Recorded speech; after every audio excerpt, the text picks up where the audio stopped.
This is Beyond Confidence with your host, Divya Park. Do you want to live a more fulfilling life? Do you want to live your legacy and achieve your personal, professional, and financial goals? Well, coming up on Divya Park's Beyond Confidence, you will hear real stories of leaders, entrepreneurs, and achievers who have stepped into discomfort, shattered their status quo, and are living the life they want. You will learn how relationships are the key to achieving your aspirations and financial goals. Moving your career or business forward does not have to happen at the expense of your personal or family life, or vice versa. Learn more at www.divyapark.com, and you can connect with Divya at contact@divyapark.com. This is Beyond Confidence, and now here's your host, Divya Park. Good morning, listeners. So wonderful to be here with you. Of course, I love to be with you Tuesday morning. And what I wanted to share today was just a couple of weeks back, I spoke to a group of executives, and one of them asked, how much do I need to know? How much do I need to learn before I can implement artificial intelligence? And here's what I can tell you is that you don't need to know everything before you implement AI. And if you're caught in that conundrum, if you're experiencing that AI slop, if you're experiencing problems that's arising because of AI, if you're not sure which direction to take, then the AI agency is for you, because that's going to tell you and guide you through ever-changing, rapidly, that shifts like every 30 seconds, so it seems like.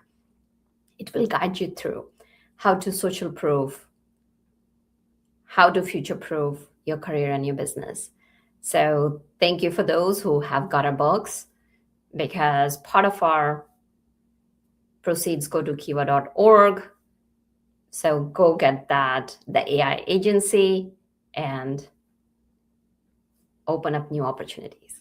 Well, let's get going and bring in our guest. Welcome, Deidre. Good morning, Divya. How are you? Well, good to have you. Looking forward to our conversation. So we we get started with usually with a question. Do you recall a moment or a person in your life that left an indelible positivity in your life that you can still remember today? I can. It's quite easy for me because that question defaults immediately to my mother. She is no longer with us, but a person that had a profession of being a social worker. And while we may think that, dictates the type of person that you are, I think we've all learned through experience in life, just because you have a title doesn't mean you operate in the manner in which you would normally think that title should operate. But my mother was absolutely born to do what she did in her profession, was to serve other people and to take care of them. And watching her not only do that because of her need to take care of vulnerable children across our state of Arkansas, which is where I grew up, and watch her do what she needed to do to make sure children were in safer environments and prevent them from experiencing harm and danger. I also saw her be the same person with her friends and family.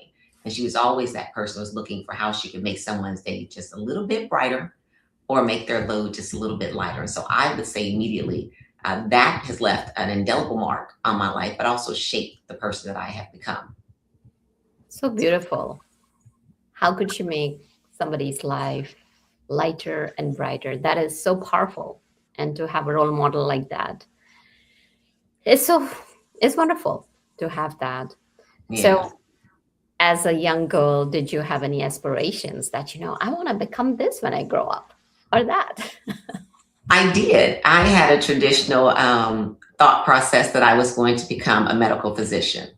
And it is all that drove me when I was growing up. I did great in school. I was good in science and math and all the things that you thought were the prerequisites for it. And then I attended Spelman College, and I have a undergraduate degree in biology with a pre-med sequence. So I went through all the grueling process to go that route. But also college is a wonderful place where you identify yourself and what your real proclivities are and the things that you enjoy. I had grown up in my small town in Pine Bluff, Arkansas with my parents who were both, my mother a social worker, My father, who's an Army veteran, a veteran from the Vietnam War, who also owned his own restaurant and worked as a civilian worker for the federal government. And in watching my dad be this entrepreneur, it kind of sparked an interest in me of really managing and growing businesses. My mother's role as a social worker shaped me and wanted to be in service to people and give back in some way. And for some reason, I thought that this job as a physician was going to be the perfect fit for me. And then I hit college and I really started identifying the type of person I was. Yes, I would have been probably great at being a physician, but I identified that I love systems. I love business and entrepreneur more than I liked being at the bedside. And so I took a deviation from going to medical school and going into healthcare management. And I got a master's in health services administration because I realized I wanted to run the hospital. I didn't necessarily want to be at the bedside. And so in identifying that, it helped me to really start shaping that my goal and interest was more so to create environments where other people succeed. And so as a hospital administrator, I realized I was able to create an environment where the physicians, the nurses, the technicians, all of the people who really desired to be at the bedside could be their best. And that is where I found my perfect place of service. And so, yes, I grew up thinking I wanted to be a doctor, but ultimately. Well, the key is you found your purpose. You Yes. found where you could excel and help others excel, because creating those environments is so important for people to step into their highest potential they can achieve. So, what would you say? Because so many people are not familiar with the healthcare systems and all that. And I've had few clients from healthcare area, and especially being an administrator can be so tough with the budgets and all that. So many times what happens is, oh, we don't have the budget for this, so we cannot give the patients for this. And sometimes you may not be able to create that space for your physicians and for your nurses. So tell us about a few problems that you experienced and how did you overcome those? Sure. My healthcare career gave me a lot of amazing opportunities to learn how to be in service. And I will tell you, you're right, Divya, there are constant competing priorities.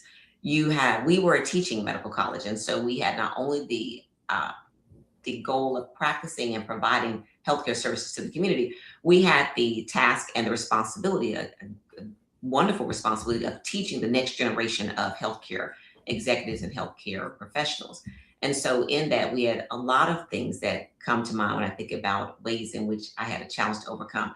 I'll tell you, I had the challenge of setting up a new department one time. And the department was one that I really was excited for. I finished my graduate degree. I was in my first, my healthcare management fellowship at the Medical College of Georgia, and that's in Augusta, Georgia.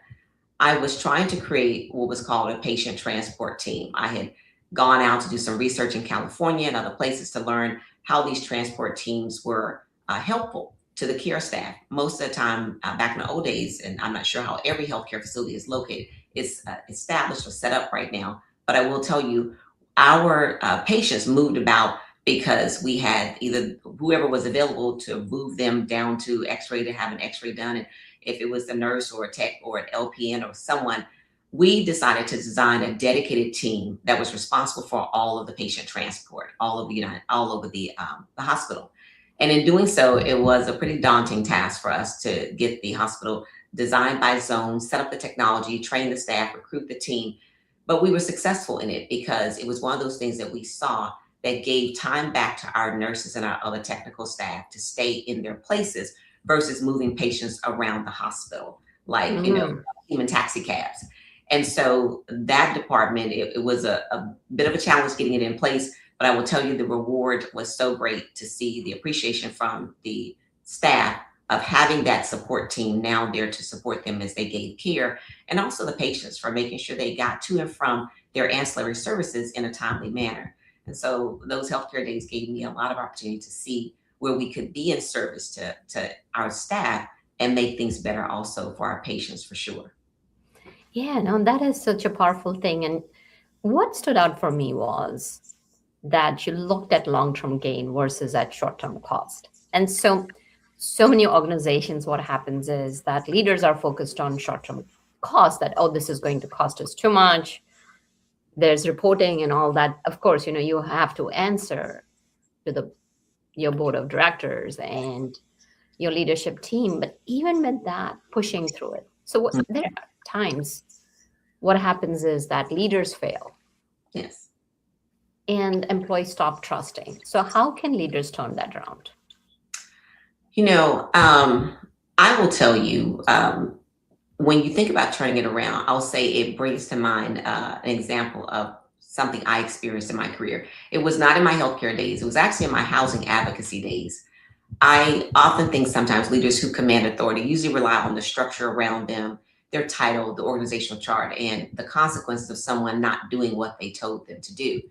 And that works up until a point. But I think when we talk about loyalty and trust, they're earned through how you really show up when it is not comfortable for you as a leader.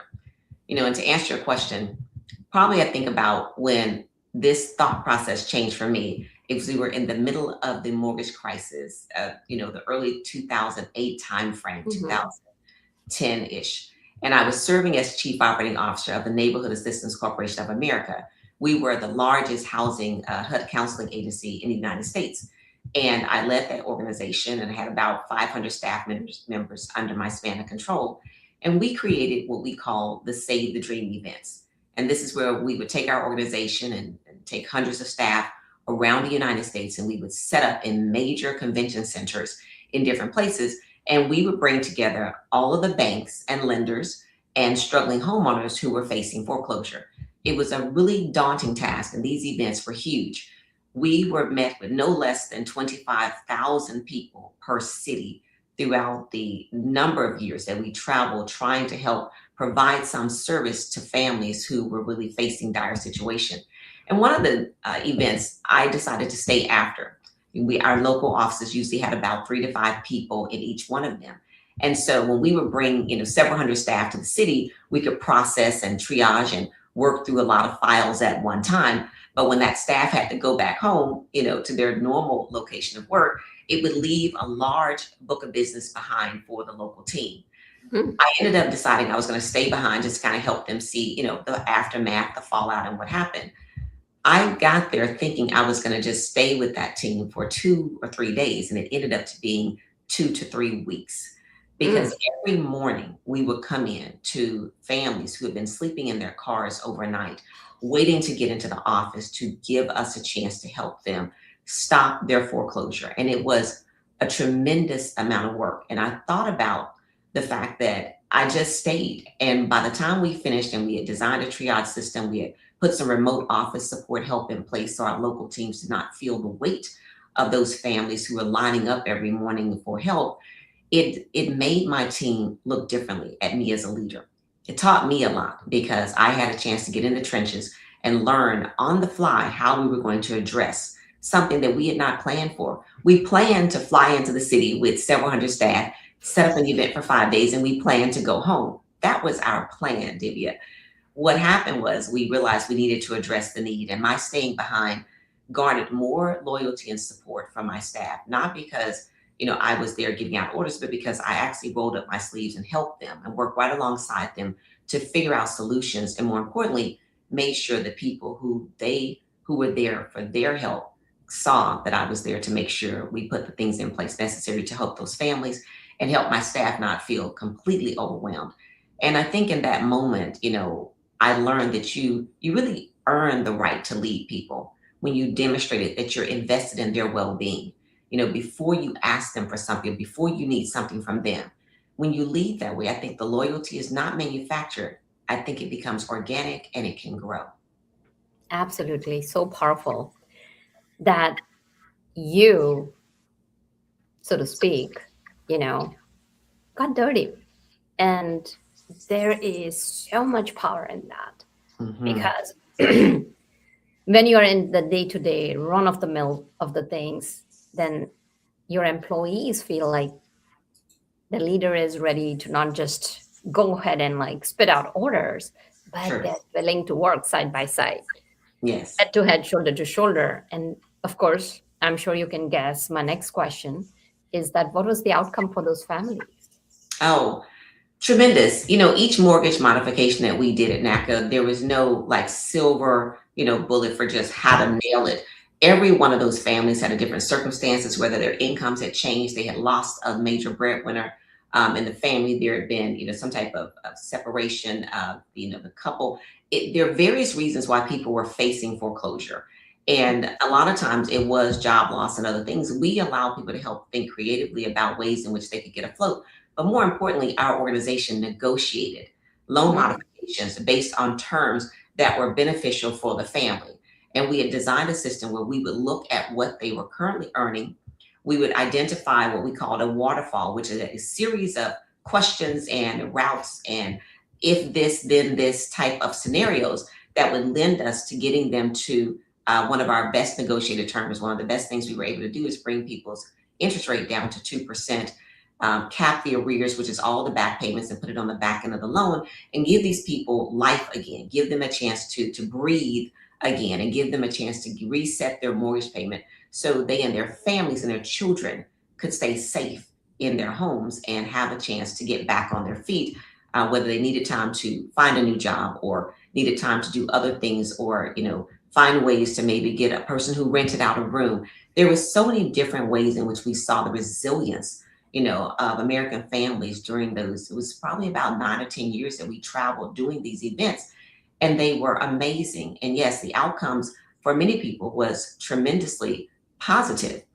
But Divya, we live in the real world, and there are times when there was just not a solution. And at the worst efforts, no matter what happened, we may have still had to have that family find a plan B for having to separate from the home that they were there trying to save. And even in that, there's a humane way to handle it. There are steps and procedures that assist families. And so no matter which we saved a huge amount of the homes for people who came in on those difficult circumstances where we could not, we made sure there was palatable information given and helpful things for those families to move into their next phase. because I don't think so 2008 left anybody untouched. At least people who were That, working back then and all that, whether it was their savings or stock market or housing, most are getting laid off. And that was such a humane way to help people and triage that. So, because banking, lenders, homeowners, bringing all of them together to finding that solution, that yes, touches me. thank you. Work, Deidre. Very rewarding work, I will say that. So, as we talk about, we have talked about building that trust with employees, building the trust with people who you're in service for. Mhm. Now, given that you accomplished a lot, reaching higher ranks, and so many times what happens is that women feel that they cannot rise to the site leadership team or the executive positions. There's always that nagging doubt, imposter syndrome. So, what were some of the lessons that you learned along the way that allowed you to rise to the top? Well, I had the joy of going through fellowship programs where I had a chance to watch and pay attention to leaders in a learning capacity. My graduate fellowship allowed me to be placed in an organization where saw high performing executives. And what I will tell you is that one of the things that helped me was to be observant, to watch the leaders that I thought were getting the type of results and responses from their teams that I had hoped to get when I became in one of those senior executive roles. And it was helpful for me to sit and just pay attention to the type of behaviors, attributes, skill set, the delivery of those individuals. And I tried my best to learn and emulate the people that I thought had the type of leadership style that I would be proud to say I had one day. And in doing so, it gave me a chance to really formulate and shape how I wanted to show up. But I also stayed true to myself. My mother and father raised me to be a person who gives. They set a great example for me in the ways in which they led their own businesses, in their careers. And I also made sure that I felt good about what I was doing in my roles. I made a point not to make decisions for my staff or the people that I wasn't proud to make, that I would not want another leader making for me. And I tell people, if you feel like you don't belong, just stay true to yourself. Allow your inner voice and that, that small guiding voice to lead you in the decisions you make as a leader. And then pay attention. And if you are trying to figure it out, try to learn from those around you that you see doing it right. And don't be afraid to take a chance every once in a while. Every once in a while, I raise my hand for a project that would stretch me so I could grow. It's not always the best to stay in a safe mode. Sometimes you need to feel challenged because you really won't know what you're made of until you put yourself in those situations. So I tell people, try your best to find ways to shake off those feelings of imposter syndrome. If you are in a room, you got there for a reason, and there's a purpose for you to be in that room. Try to find your real purpose. And if you focus on serving others, I find that you'll usually be led the right way. Yeah, no, excuse me. Definitely that is the way to roll, because what happens is, like, the two things that are happening over here. One is when you observe, you can see how successful people are influencing others, how they're showing up. So you may not have a chance to go for that leadership training or get that opportunity that you got. But at the same token, you are in the field. You're in the real field where you're seeing what's happening. It's not theoretical knowledge. Yes. That piece is very, very important to have. And then the second piece that you talked about, stretching oneself, that is so critical, because if you want to move into a higher position, then the next role is going to demand of you more. Yes. So it's also important, while keeping that purpose inside, how do you build those competencies and capabilities and increase your capacity to handle more? Whether it is handling stress, whether it is doing those high pressure jobs. And in that, also learning about yourself, because not necessary that you have to rise. And that's one of the things. It's so important that people think that they're only successful if they rise. Sure. So know that you may have strengths that can serve others in different capacities. So exploring what's authentic to you, and that piece that you mentioned about being authentic to yourself. So you talk about hero within. How can people awaken that? Oh my goodness. I get excited when I think about ways in which people can awaken that hero within. I think it's there for all of us. And I think it's there because we don't recognize, when we think of superpowers, we think it's something grand, or we think serving other people has to be this big moment, or this big movement, this big action. And I'm really, Divya, hoping that people can identify and grasp my concept that serving can be as small as smiling, when you pass by people. It can be saying a kind word to someone, thanking the person, who may be at the grocery store, who is checking out your groceries. It is, we go through our day-to-day lives, and in most times our digital advancements are getting us a little bit more distant sometimes. And we are focused on our phones or devices and things of that nature. And sometimes it's just looking up and taking note of what's around you. Yes, it is also those big moments. If you have the ability to help someone through a major situation or assist them financially, those are great. And I think we should continue to do those. But I am really, really intentional about making sure people know that serving, becoming your superpower, is how you show up for the people around you each and every day. It can start in your family. It can start with your friends. It can start with your coworkers. What I want people to do is think about every interaction you have. You're serving how you influence people. You're serving in how you use your network to support someone else. You're serving in ways that can be just as simple, as a kind courtesy. I was on talking to one person. He was talking about, he was trying to get into traffic one day, and he was needing to get in, and everybody kept passing by. And it's like, yeah, slow down. Give someone the ability to get in traffic one day. The little things in life make someone else's day better. And you never know. That could have been the very moment that helped that person not miss a job interview, or the things. And I think we have to think about everything that we can do that can make things a little bit better. And to help, I'm excited about a workbook that I created. A lot of people ask me this question. And while I do share great examples and stories in my book about how serving is a superpower and how I've seen it show up in my life and in the life of other people through the stories I share, I also wanted people to know that it's very, very practical, that you can start developing that service muscle It's already there. We just have to work it out a little bit more sometimes. And so my workbook that I created is available to really help people dive into the ways in which they can awaken that superpower within. And I'm excited to see what comes of it when people use it. Mm-mm. Yeah, making it a way of life. And this reminds me of a story that I read in Reader's Digest. I don't know, it's been several years, but it stayed with me. So there's this gentleman who is flying from US to Japan, and the flight gets delayed, Mm, no fault of his own. And he had been told that the particular team he was meeting in Japan, they were very, very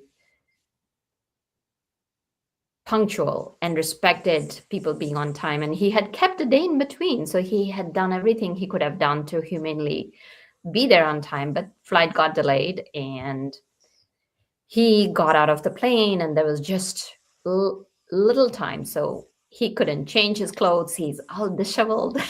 mm, Steps into that taxi and just kind of hands over the paper, because at that point in time, I'm talking on this story like maybe 20, 25 years back, when the translators on Google or any apps were not available. And of course, he's looking very tired and he's so worried that, oh, what's going to happen? How I'm going to show up. mhm. And the cab driver looks at him, pats his shoulders before he starts off, and just smiles at him. No words exchanged, just a small smile. And that put that man at ease, that I Wow. did my best. Wow. Let me get into that smiling. And when he went, he shared and everything was fine. So, like you said, that one little smile can go such a long way. Absolutely. It may be the only smile people get some days. So, tell us more about your workbook. Where can people find it? And what is it that you're doing now? Well, one of the things I'm doing is I've enjoyed speaking on college campuses as well as for corporate and nonprofit groups. The nonprofit sector is an area I spend a great deal of time in, and there's a lot of great service going on in that space. And so it's been a joy to really lean in with people who this is a part of their life every day, getting up, finding ways to make someone else's life better or to be in service to other people. And so I've had a great time having some very good leadership sessions and some speaking opportunities. And those are the things that I really enjoy doing. I really enjoy connecting one on one with groups and organizations. And so that's been great. The other thing is, I have been working on and finally finished the workbook as a companion to the original book, Serving as a Superpower, so that I can take the concepts I talk about in there and really show people how to walk through the steps of getting there. And so we've placed everything that people need to know about it on our website, servingisuperpower.com. And so I want to see more people go there, take advantage of it. And I'd love people to connect with me. I would love to speak. If you have leadership organizations going on, if you have trainings coming up, major conferences, or if you just have a group of people that you want to gather for a great conversation. I enjoy being able to connect with people. So that's what I've been spending my time doing, Divya. And every once in a while, I get an occasional podcast opportunity like this, which I'm so grateful for to share with your audience today. But absolutely available if people want to go deeper, connect more, or talk more about this topic. Oh, that's powerful. And so, as you have kind of built the conversation, so tell us about a time during your leadership where you felt that either as a woman, or it could be just as a general, as a human being, you felt that, oh, I can do this. And how did you get over it? And you still ended up doing it despite the. Hmm. I will tell you a couple of things. There are several times. Usually, whenever you start out with a big project, you're just not sure that you're going to be able to pull it off. You're not sure how that's going to take place. And I've had plenty of opportunities to do it. I had the joy of working for the historic Ebenezer Baptist Church in Atlanta, Georgia. And during that time frame, our church had the organization. I ran a nonprofit division of Ebenezer, so it was a separate corporation. And the leaders of the church were working on social justice and the impact and things of that nature in the community, how to make life better for people, giving them second chances and things. And so we were tasked to help work on the very first, what I call record restriction or expungement event in the state of Georgia, a one-stop shop. The beautiful thing is that I'd already done these major mortgage events. And so I was used to bringing people together in a room and working out solutions that people thought were almost impossible, in a one-day setting or so. And I pulled on that experience because when I was asked to help work on this project, one, a record restriction in Georgia at that time took about 190 days to get through our justice system to try to get your record expunged. And in Georgia, they call that a record restriction by their definition and terminology. And that is not something that was an easy feat because several departments, several agencies had to touch it, move the process forward, get all the way through the finish line for these individuals. And in many cases, individuals had just an arrest cycle that was sitting there that really had not gone anywhere. They were not convicted of it. It was just sitting there. And not being able to have their record cleared was preventing people from moving forward in life in various ways. We were tasked to pull this event together. And so working alongside a young woman named Shea Alexander, who has now become the Superior Court clerk for Fulton County. She was deputy clerk at that time. We sat down and we listed all of the departments and people who had to touch this process. Then we identified what they needed as a handoff from them to the other person. And by the time we finished, we had designed a system and we had put together the programs and we had went around and spoke with each one of the leaders to make sure we got it right. What did they need to do their piece of the puzzle and to move that piece forward to the next person? And once we assembled, and I think the beauty of it is that we listened. We went to each department leader to find out what they needed. And I will say that was our opportunity to be in service to them. We didn't send out a memo saying, show up and do your job. We went and said, what can we do to help make sure your job is done and it is done well, and you have what you need to be a part of this overall process of serving people who we want to help them move their lives forward. And I believe those acts of sitting down, understanding from people, learning from them is really what allowed us to be successful. I don't think we, at the onset, thought we had the ability to pull it off. But in our walk of serving each department leader in every part of the process, all the arresting agencies, the judges, the courts, working with Georgia Bureau of Investigations, I cannot tell you how many people and meetings we had before we figured out the methodology for the event. And I will tell you that we are very, very pleased that it went successfully. We then got a chance to do a duplicate event the following year. And that work has now moved to the point where our local prosecutors are doing the record restrictions here in Georgia a little bit faster than they were before. And so that in itself is a give back to the community, because the more we keep people moving forward in their lives and being able to become their best self, the better we serve our greater community. And so I would say that's one of the ones that stands out with me when I really sat at the onset thinking, oh, wow, are we going to be able to get this done? And then again, taking those small steps of trying to be in service to each person along the process allowed us to reach our goal. So this definitely brings a point is that you're building relationships with all the parties concerned. You're serving them, and you finished it off with that, serving each person. So it's not that this is my viewpoint and you got to listen. But the thing is like, okay, how can I help each person to be successful? And when that happens, that builds a community, that builds a family, and that builds the human connections that we all have. Yes, it does, Divya. And I think about now, when you were talking about AI earlier, I think each and every one of us needs to continue to develop ways in which we have that service part of ourselves really show up in all of our work. And even as I think about one of the things I'm excited about talking to are people who are in, large language model research and people who are AI developers and things. I want them to really know that it's important that they stay connected to their service mindset as they're going about building these tools, because what they're building is going to be a replication of how they're working and how they see the world and their vantage point. And I hope that more and more people, one, will get my workbook so they can truly develop their inner service, muscle. But I also want to make sure people are thinking about the fact that this cuts across every area of our life and aspect. There's not an area or an organization, a company, a group, a person that does not need to think more seriously about how we show up and how we are in service to other people. Absolutely. So I'm sure listeners, you have got quite a bit from our wonderful guest, Deidre. Definitely visit her website, servingisasuperpower.com. And how beautiful that is, that how can we be of service? How can we make that a way of life? Yeah. And it doesn't matter where you're at. It's one simple smile, one wave. Because yesterday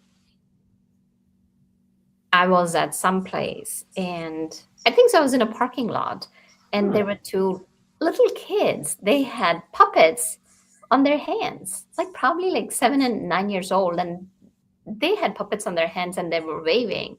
And what was amazing was that every person who walked out of the grocery store waved back at them, and people were smiling. And that experience was Yeah. just so different. And it's so, we think it's difficult, and yet simple gestures can build those human connections. It can build our strong communities because together we can build a stronger tomorrow. So thank you, Deidre, for work you're doing, and we wish you all the success. Thank you for joining us. And thank you, wonderful audience, for being part of the show, for loving us, for always supporting us, reaching out to us. So do reach out. Do continue to share your love because we want to make sure that you know we love you and we are here to help you and support you in any way we can so that you can live the life you deserve. And thank you, Juan, at Tech Genius. Take care and be well until next time. Thank you for being part of Beyond Confidence with your host, Divya Park. We hope you have learned more about how to start living the life you want. Each week on Beyond Confidence, you hear stories of real people who have experienced growth by overcoming their fears and building meaningful relationships. During Beyond Confidence, Divya Park shares what happened to her when she stepped out of her comfort zone to work directly with people across the globe. She not only coaches people how to form heart connections, but also transform relationships to mutually beneficial partnerships as they strive to live the life they want. If you are ready to live the life you want and leverage your strengths, learn more at www.divyapark.com. And you can connect with Divya at contact@divyapark.com. We look forward to you joining us next week.